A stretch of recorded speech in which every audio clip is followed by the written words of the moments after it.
Thank you for staying with us. If you are just joining us, karibu tena sana. I am Jane Wamboi. Glad you are with us. You can check us out on Twitter. Talk to us via the same communication platform. The hashtag to use is Good Morning Kenya. Jane Wamboi is my handle across all social media platforms, and our official station handle is at KBC Channel 1. So right now we want to get into our family segment this morning, and today, as mentioned earlier on in the intro, we are going to be having a conversation around divorce, given that it has been on an increase here in Kenya steadily over the years. Now, to help us with this particular discussion in studio this morning, we have with us Pastor Vincent Mulwa. He is a pastor, as mentioned, and also a teacher at the Christ Pilgrims Restoration Center. Karibu sana, Vincent. Thank you, madam. Thank you for making time kukuja hapa hivi. We talk about this issue. Yes. Now, just looking at us as Kenyans, we are an African state, and marriage is considered a rite of passage. But bringing this conversation home, in Kenya, divorce has been on a steady uprising trend since 2000, where we had approximately we had about 110 divorce cases and this is only at the Milimani locals that were filed in 2000. Fast forward to last year, 2019, there were at least 1,091 cases that were filed at the Milimani locals when it comes to divorce. And looking at divorce here in Kenya, it is fault-based, as opposed to our western side of the divide, where you just need consent to go ahead with divorce. But in Kenya, it is fault-based. That means there needs to be a marital a marital fault that has been committed by one of the partners in order to result to divorce. But now we just want to understand what are some of those reasons that are being put forth as to why so many people are divorcing. And just looking at January alone of this year, there are 195 cases that were filed at the Milimani law courts when it comes to divorce. February, it went up to 149. So you can only how worse will it be by the time we get to the end of the year? And given this pandemic has also accelerated this particular situation. Be part of this conversation. Share with us your thoughts. Why do you think so many people are resorting to divorce? And especially the younger folk, is it that we are not as, vumilivu, wanasemanga mvumilivu hula mbivu, but that is what we are going to find out. Share with us your thoughts once again using the hashtag Good Morning Kenya. Now, let me come to you, Pastor. Yes. Let me just start with plain simple. Yes. Do you think people are marrying for the wrong reasons in this day and time, especially the young folk? Well, thank you very much for inviting me in this discussion. Mm-hmm. One, people don't marry for, marriage is very important. Yes. As it's part of life, it's part of society, it has to happen. Mm-hmm. When people are marrying, they are convinced that they are marrying for the right reason. Mm-hmm. But there is a problem. That is why I'm saying marriage now needs to be relooked. We need to reach a point and sit and ask ourselves, what is going wrong? What is happening? And this is what I want to start my concern on this matter. That one, in the day of our fathers, I'm in my 50s. Yes. So the people in the 50s, you can imagine your fathers and mothers. In that generation, divorce was almost not there. It was non-existent. It was not there. Yeah. It was okay. Came our time, the children of those ones. Now our marriages are struggling, right? Mm-hmm. Now then we come to our children. The marriages of our children is collapsed. Now, what is the problem? The matter requires a serious analysis. What I will call, a reevaluation. What has really gone wrong? And this is how I am looking at it. Our fathers are not gone to school. And they are not gone to church. And their marriages were working. Right? Our generation, we became better. Where church came in our time. We embraced church. We embraced education. Marriages started having problems. Our children were born inside the church and educated in the church. So right, and they knew nothing, and they know nothing more than school. Marriages are not working. So, what went wrong? And I have a serious problem that we have to look at the foundation on which marriage today is founded. And I am very honest, if we need to sort out marriage, we need a whole thinking again, because it has everything to do with the school theology, the school ideologies and the church ideologies. Okay. Because that is where the problem has started. Before the two were there, the marriage was working. As we get deeper into church and deeper into school, marriages collapse. I had thought that school and the church will make marriages work. Better, yeah. But now it's making it worse. Now, you've rightfully put it that, back in the days, our parents, they did not have much reasons to divorce. And even if there were reasons, they'd choose to work it out. But not looking at Kenya in this day and time, according to the Marriage Act of 2014, divorces are based on faults. And do you think this also, the fact that our divorce system in Kenya is based on a mistake that one partner did, is also making it easier for people to opt out of marriages? No. The problem we have, these mistakes, the wrongs I do to you so that you think of divorcing. The wrong, what is the wrong that the husband has done that the wife considers divorce? What is the wrong that the wife has done that the husband considers divorce? Now, that is where the whole fix is. That is the area where the complication is. Okay, it's because we have unsolvable wrongs which must happen. We have some wrongs which are going to happen whether we like it or not in the system we are in. There are wrongs which are not going to die. All right? So we have to either do we live with these wrongs or what is our problem? Because, like for example, one of the wrongs is, and it is always the man, not the women. He has another woman. Right? He has another woman. That is usually the common wrong. 90% of the wrong. All right? 90% of the wrong is he has another woman. All right. Now today also we are finding the woman realized that he has another woman, so she has another man. Infidelity just comes smack in the middle of the relationship. Yes, because now it becomes a competition. Yeah. I am asking, why are we not looking at why these problems are arising? Why is this problem? And that's why I'm saying it is an ideological issue. It is what we have been cultured to believe is right and wrong. Could we be having some rights and wrongs which are not wrong and right? That is where the problem is. All right, we need to look things, because we are actually in this matter of marriage, we are fighting with reality. We are fighting with life. Yes. Now, now, before we even go further, you just talked about the question whether it's right or wrong, whether it's wrong that is considered right. And let's talk about that issue to do with infidelity. Yes. Is there anything right about it? Now. Or that is considered wrong, or the other way around? Now, we derive the right and wrong from the church. Right? The church tells us this is right and this is wrong. All right. Now, what the church told us is right and wrong, now there is an area, something to be looked at there, because it is the cause of guilt. Now, when we said one man, one wife, we created a wrong called having another wife. Having another woman. Incidentally, it's about the men. But the problem is, I'm saying the church decided to fight with nature. Right? There are so many women without husband. The church decided to fight with nature. Yes. Whoever concocted the church marriage ideology decided to fight with nature. But isn't what is based in the church based on what the good book says?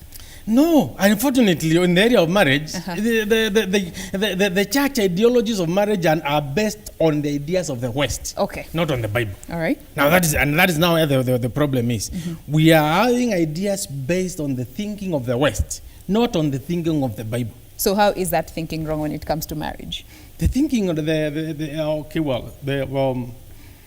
Bible thinking of marriage, one. Marriage is not a prayer item in the Bible. It is a decision matter based on necessity. In the Bible, there is no provision for being happily single. There is no provision for a woman missing out on marriage.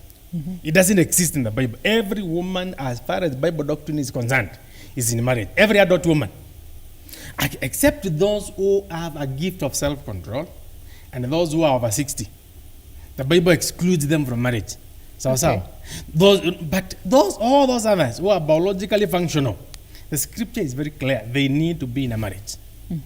In the day of the Lord, in the day of Paul, in the day of Moses, in the day of the apostles, there was no women outside marriage. Now we have a problem. The church has created women outside marriage. And you want to say they should stay. And you know they are not staying. And a man caught up with them is crucified. And we were not crucifying the women for having accepted a man. Now we need to ask ourselves, who said, why are there women without a husband today? And what is the church going to do about it? Because that is the cause of infidelity. And if we don't sort it, I mean, you know, there is something that doctors don't do. Doctors will not rush to stop diarrhea or vomiting. They have to look for the cause. Why is it happening? Why are you diarrheaing? Right? So now we have a problem. Infidelity has become a serious matter in the church. And my prescription is simple. If the church wants to sort this infidelity matter, first, the beginning point is what Paul says. I would that the younger women marry. That is the beginning point. If the church doesn't have a formula by which the younger women will get married, the church should declare infidelity not a sin. Right? And then people will be okay. But then, what now? That will not be a church. It will not be a religion. Okay. But as it were now, we have a very funny situation, a real hypocrisy. And hypocrisy, when it comes to real life, it's very bad. We cannot pretend forever. We have to face life and face it real. I'm saying, if we are to fight infidelity, let us redefine what is wrong and what is right. All right. What is wrong in marriage and what is right in marriage. Well, let's redefine. When you do that, then we are moving forward. But we are just making noise. Don't do this, don't do this, don't do it. But then we are not telling people what to do. So we say what we don't want, but we don't communicate what we want. Yes, that's it. The church said, don't do this, don't do. Please. Now, it is come a time to say, what do you want people to do? Therein comes this conversation about polygamy versus monogamy. Yes. So many look at polygamy as a sin and consider it not right because the Bible says one man, one woman. Yes. And therein, still the same situation. We have so many couples that are stepping out on each other and still employing this polygamy system of being in relationships, but don't want to acknowledge it. And thus you find one marriage ending, jumping onto the next relationship. What are your thoughts when it comes to that? Well, my thoughts are very clear and Bible-based. It is God who has made life the way it is. That the girls mature for wife earlier than the boys. I decided to look at the 2019 census from the marriage perspective. That is considering the early entry age into marriage. And for girls, 18 years is okay. All right, for early entry. For boys, 25 years is okay for early entry in marriage. And you know, now take just go to the population census. When you take that, the women above 18 versus the men above 25, the difference is 4.2 million. That's Kenya. 4.2 million women available for wife, marriage, and the men are not there. Now, nobody wants to think about that. I am saying, whoever said polygamy is a sin should say, why did then God allow that there be more women for wife than the available men for husband? Incidentally, the entire Bible is written in a polygamous setup to a polygamous audience. Jesus Christ preached to a polygamous people. Paul preached to a polygamous people. And somebody comes out. Actually, I'm very clear. Monogamy, to be a Christian, is a religion outside the Bible. It's a different religion altogether. It is not the Bible. Yes. It is ideas of the West. And it is taking us where the West are. That's why I'm saying we should not all behave like we are bewitched. You know, bewitched people refuse to think. That is what witchcraft is. Yes. Bewitched people refuse to think. You have seen clearly that the West have faithfully followed the idea of one man, one wife. They have ended up with no marriage. Divorce is daily. Why does it happen? Because there's a woman here who doesn't have a man. Yes. And she has to admire a man. When she admires me and I have a wife, then now I react. Then I have to start on working about how to divorce this one, that I can marry that one. So in essence, you think polygamy might help deal with these rising cases of divorce? Well, I am not a Puritan. Yeah. but I need to have standards which are real. Okay. There has to be standards in life which are realistic and attainable. So, polygamy will make marriage attainable and realistic for whoever wants to be in marriage. Okay. But with the monogamy, marriage will not work because there will always be women without a husband. And as long as there are women without a husband, then infidelity will be there. Yes. And those women are in church, all of them. Yeah. All right? so infidelity will be in that church. Yes. Because there are women without a man and they are biologically normal. So can the preachers face reality and say, now, this is it. Nature, and by nature it is God. Nature has created more women for wife than the available men for husband. So can we face it and handle this matter?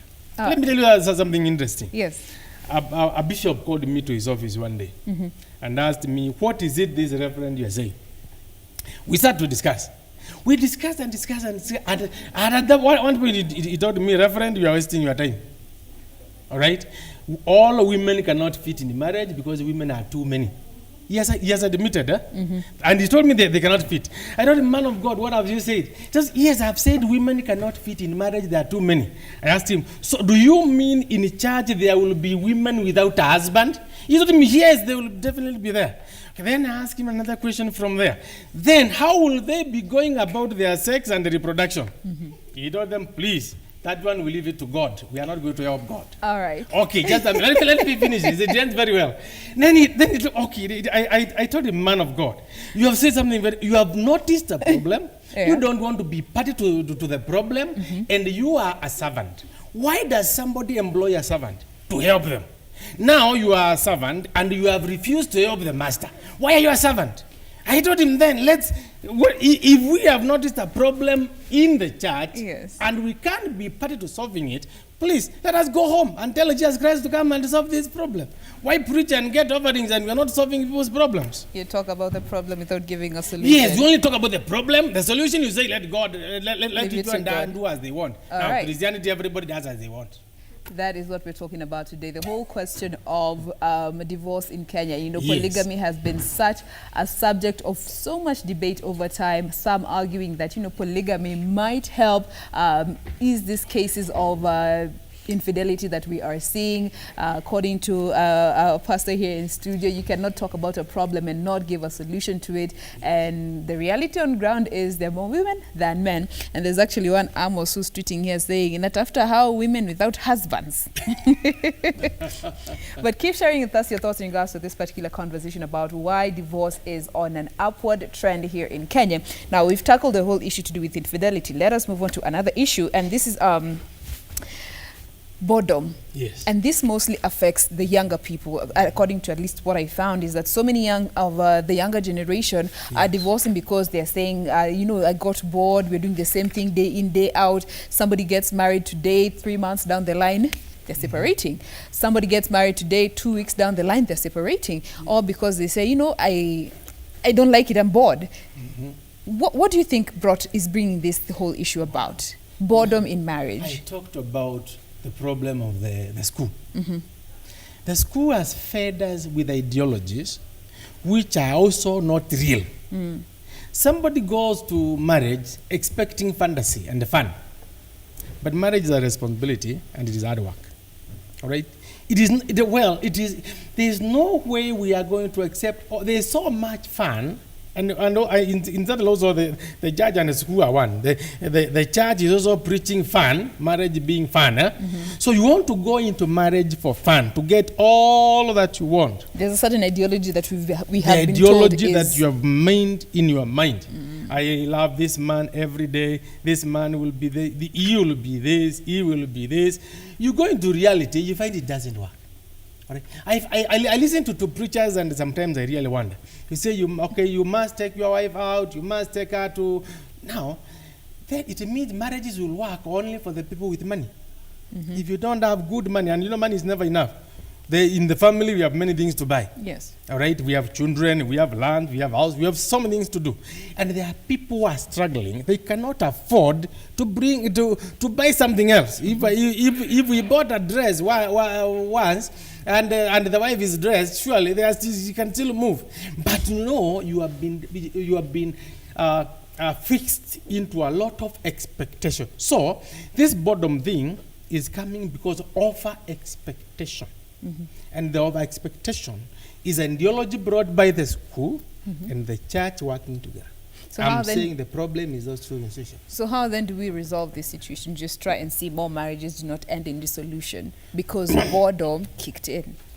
We have to be sure that we are talking the real things about marriage. Yeah. We tell our children the truth.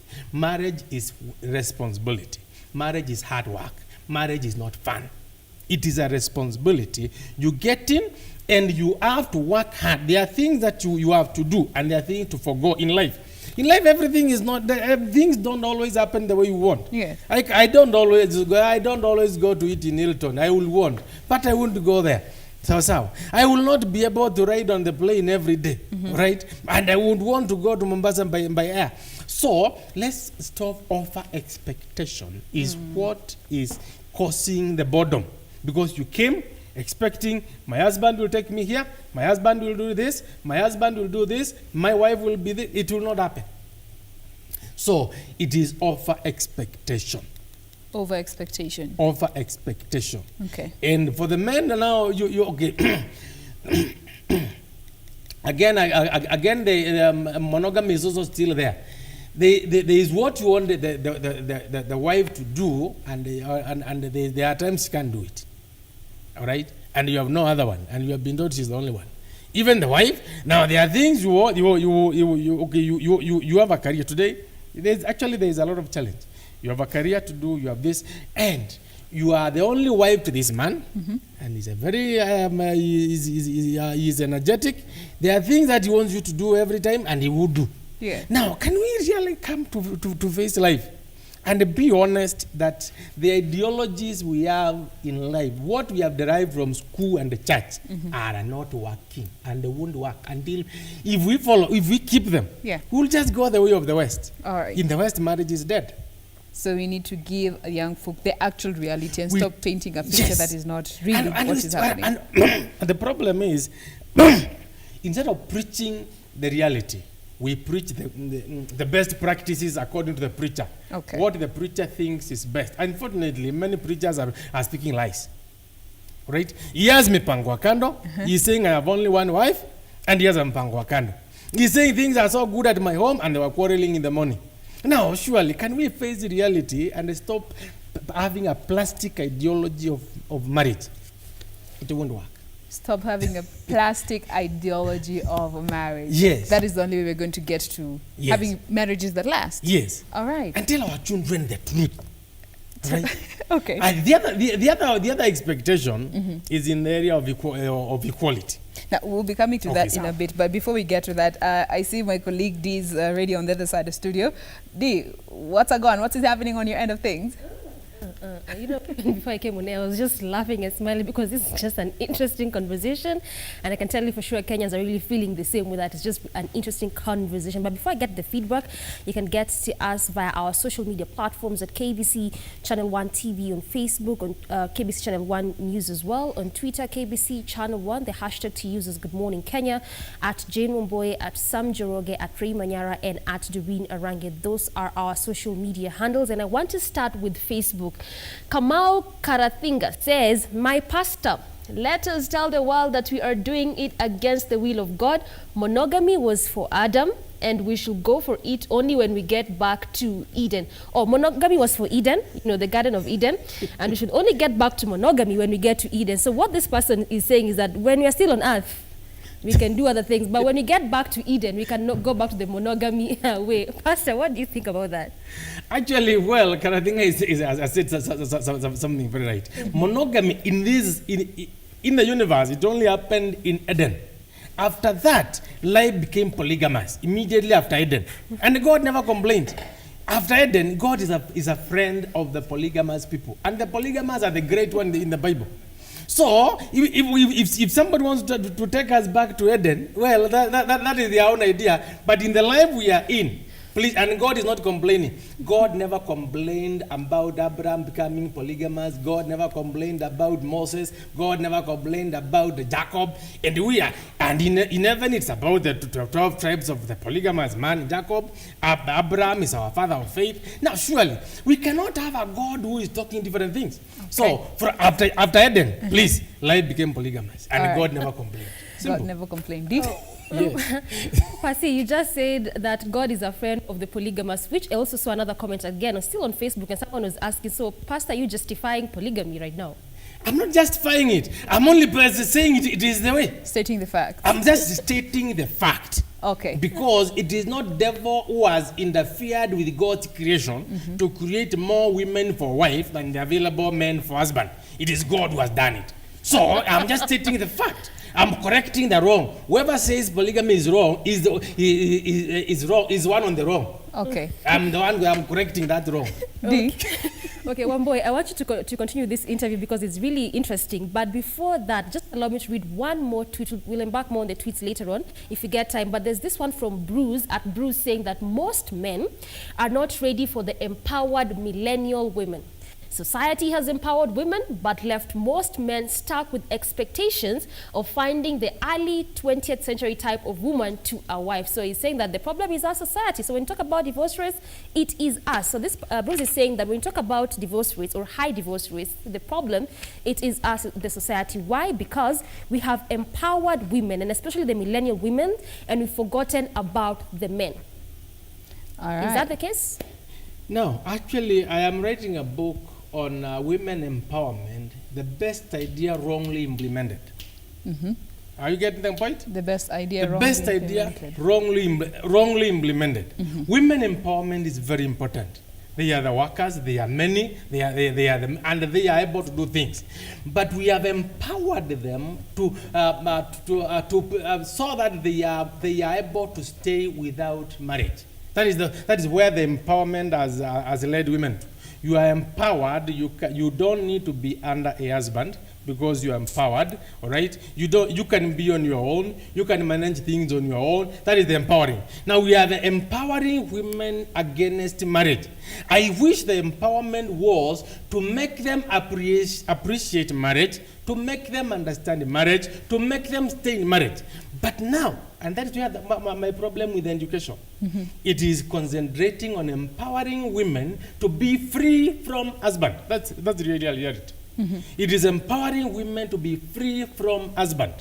You can do better without him. You can work without him. You have money. You have a car. You can buy. Yes, but then what about the morals?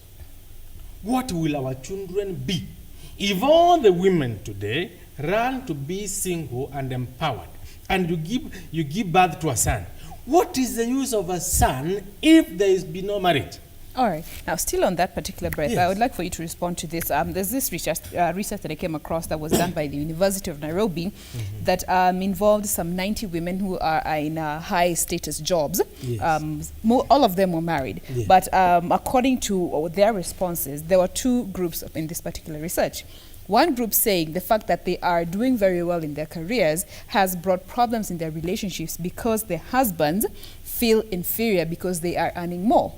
And the other group is saying that, they feel their husbands are holding them back and they are a liability. What will be your word of advice to these particular groups and their schools of thoughts? Because in both, the constant in both figures is that women are in higher ranking jobs and statuses in society. Now, again, we come to what is the theory of marriage we have, the marriage ideology we have. The church has created this scenario that women actually are, as a pastor said it in a wedding, he was talking that, the bride is working as a graduate, she's working in a good job, and the pastor told the young man, that the money for women is not counted on. They don't work. It is like they work for their own selves. It is like it is the man supposed to do everything in the house. So even if your wife is working, you are not supposed to count on her money. Then now that comes, now the woman is working. If she earns more, and the ideology in the mind is that the man should be having more, already the man feels intimidated because the wife is earning more. Yes. All right? Because of the theory in the mind. But I'm saying, in the Bible, we are the prominent women, married to very insignificant men. And then there's no complaint. We have the Shunammite woman. She is prominent and known everywhere, even by the king and everybody. And the husband is quite miscellaneous. But she knows she has a husband, and she respects the husband and carries him along. So if we had the correct view, because it is very important, I've said women empowerment is very important. Women need to be earning. Women need to they are able to do well in careers. They are able to earn money. But then, how will they manage marriage when they have money? And this is why I'm saying we need to get away this theory that the man must be the super provider. Because making wealth is a gift. You can be gifted more than me in making money. It's a gift. So if you are gifted in making money, let us rejoice, but let you respect your husband and know that he is there. All right, so the way he is for another purpose, not for money. The husband is for another purpose, not for money. And he will do his purpose. So the other thing, the constraining bit again. There's a lady, I don't know whether it was in Staré or where, a Muslim lady said, okay, she's very busy, and said, please, my husband, you have to get another woman because I am very busy. The Muslim have no problem with that. The problem is the Christian. Now, why should you feel being constrained by your husband? Because you have a lot of, that's why I said, some women surely are very well endowed with so much to do. That having a man pulling you down every day for his own other things, my friend, it can be also constraining. So I am saying, in a way, polygamy is actually very good for the hard-working women, for the career women, because you are free to concentrate on your things. You know your husband is in family C, and you have no problem. You will call him when you please, my dear, I'm missing you. I have not seen you for a long time. I am available. Can we meet? Now, you don't have to worry about him every day. And you have children which are good. That's why polygamy will sort out so many things. In this particular conversation, you can see the relationship between polygamy, divorce, bringing the divorce rates down, and finances also, and career growth all intertwined in one. Yes. Actually, it is a systemic error. We are having a systemic error. Even of a systemic error in the area of marriage. With polygamy being at the center of it. Polygamy is being at the center of it. Women empowerment has come in, right? Because the women have been empowered to be able to do without a husband. All right. So now, given polygamy is still at the center of this whole conversation, therein comes another aspect, that is domestic violence, that is also leading to so many divorces in this day and time.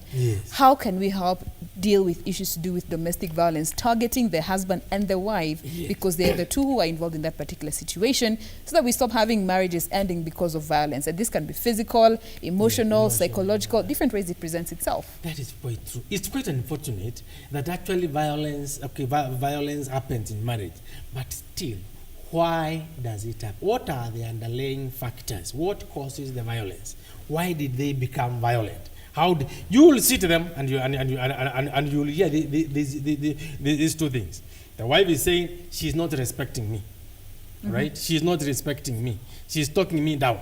When a man is talked down, you really you are pinning his ego. Now that comes to equality. He talks, you talk, you talk. If the husband talks, the wife talks, he talks, they will talk. A slap will happen by the end of it. So I'm saying, okay, if each one kept to their position, right, we will not have, we will reduce the marital violence. But the violence at night, by the way, only starts in a certain corner. If you hear violence in night, it started in a certain corner. Somebody did not want to do something that they were supposed to do, and they could be tired. If this man had another place to do his thing, the violence will be reduced. So we have a problem. But And Kwani, it is the wife to blame for cases where domestic violence is always happening? You see, now we are, especially in Central, we have a big problem because men are now the ones being battered. Yeah. Because he came drunk, right? He did not look for money. The wife has looked for money, and she has looked for food. And the man has come here. He doesn't have money, and she feels so much mad about him. Now, it is not the first time in life for men to be irresponsible. I'm very sorry. Not all men were responsible in life. I mean, among our fathers, there were irresponsible men. Yeah. Men who could still go and drink and still come home drunk, and they have done nothing. And the wife feared that man because she respected him. He is the father of my children. Now that's why I'm still saying there are some good things we need to look at from how life has been.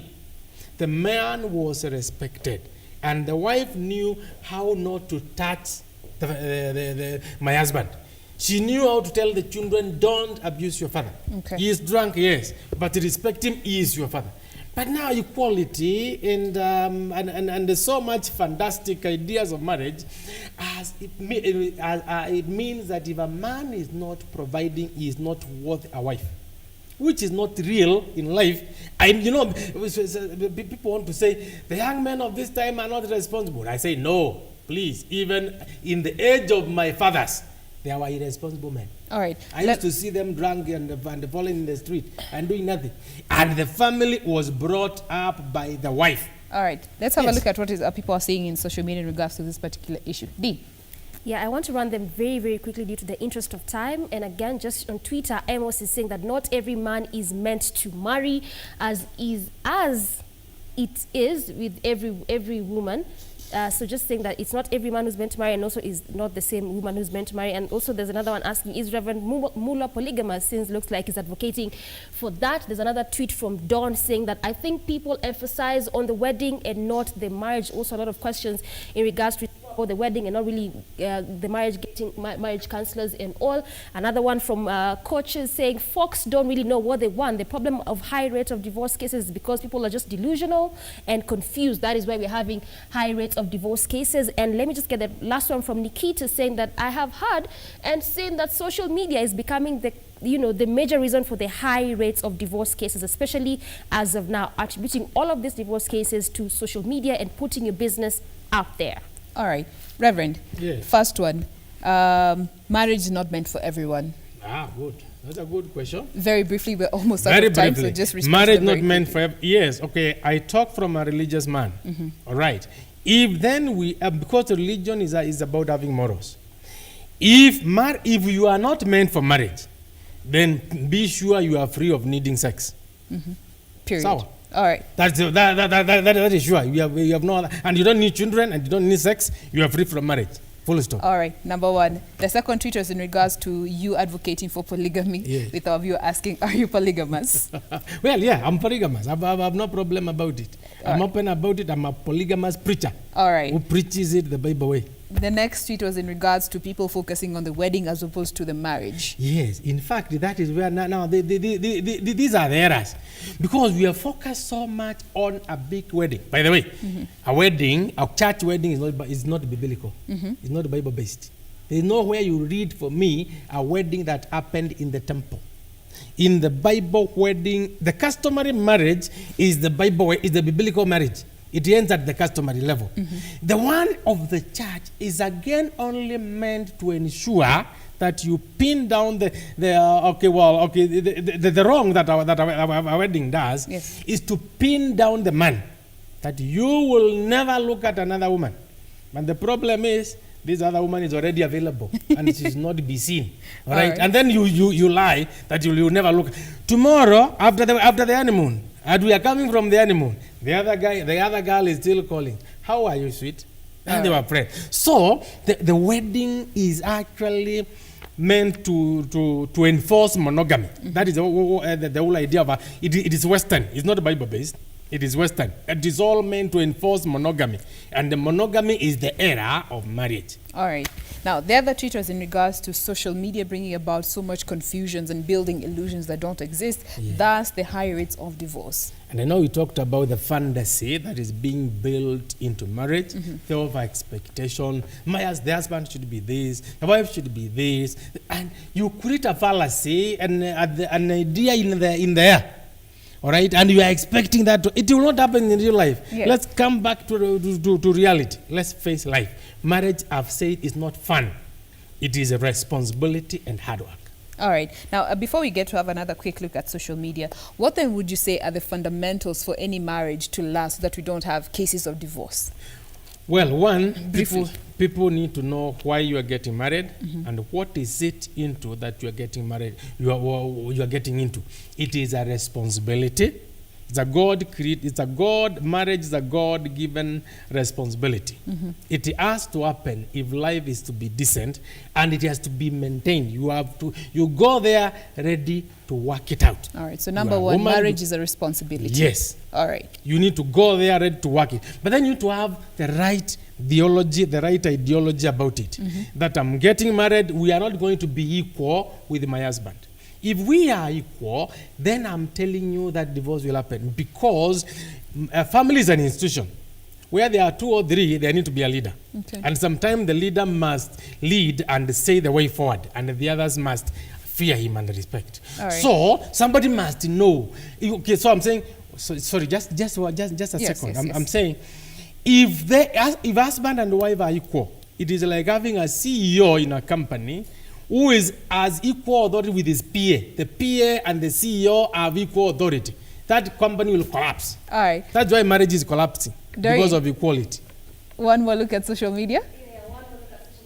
Facebook, Newtu says that Nico tuned in kutoka Mombasa, loving the show. Also Wangui say, preach to men self-control, not polygamy. That's a fruit of the Holy Spirit. That is Wangui saying that it's really more about self-control and not just the idea of getting more than one wife. Still, and actually she's written a long text, but that's the whole idea there. But a lot of feedback from Facebook, people just loving the show, loving what they see, loving the conversation there. I'll get to one tweet here. This is Tyler saying that high divorce rates do not result from lack of compatibility.